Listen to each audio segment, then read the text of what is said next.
We have a voicemail number. That number is 2192 David P. Yesterday, I talked about the cult-like nature of Trumpists, both a cult of personality around Trump, but also the very cult-like behavior of many of Trump's followers, which includes always finding reasons why the bad things that Trump does aren't really bad, ignoring information about bad things that Donald Trump does. We talked about it all before. I got a voicemail yesterday from a Trumpist who says he is not pleased with me making the cultist analogy. Take a listen to this. Yeah, I just watched your show where you lambasted Tucker Carlson, and I'm a Trump supporter, and there are 62 million of us, or 60 million of us, Yeah. and you're really condescending and insulting to us that we're not smart enough to think on our own or how we're going to pay for something. I mean, it's ridiculous the way you talk about us, that we're a cult.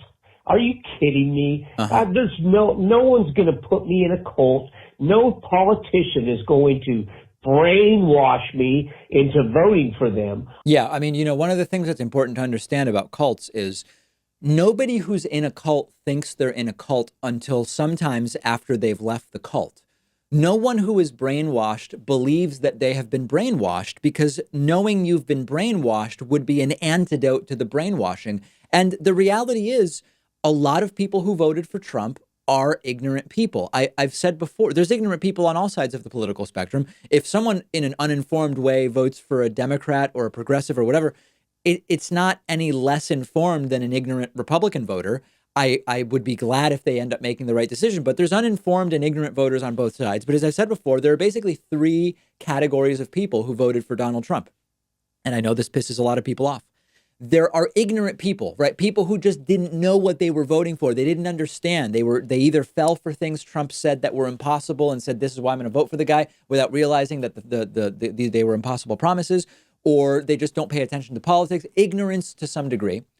There are people who are cognitively limited. And that, again, I'm not insulting anybody. It's just there's a lot of people in the electorate who vote, but they don't really have the cognitive capacity to understand what is going on. It's not ignorance, but it's a limitation. And then you have just what I would call bad people. And I know that good bad is a very rudimentary and unsophisticated way to categorize. But what I mean by bad people is it's not people who are cognitively limited. It's not people who are ignorant to the facts. It's people who understand exactly what it is that Donald Trump is promising, and they like it, right? They like it because it's good for them personally, because of taxes, for example, or whatever. Those are the three categories. I've still not met anyone to this day who voted for Trump who doesn't fall into one of those three categories. And I will completely concede to you that there are people on the left, at least with two of those three categories, that we could identify as well. Prove me wrong. I'm open to having my mind changed. We've got a great bonus show for you today. We will talk about the repositioning of coalition forces thanks to Donald Trump's Iran belligerence. We will talk about CNBC using the wrong pictures on screen for presidential candidates Andrew Yang and Tulsi Gabbard. And we will also talk about kids who have been shot after throwing snowballs at passing cars. This reminds me of something former producer Lewis and I used to do. All of those stories and more on today's bonus show. Get instant access by signing up at joinpakman.com. I'll speak to you then.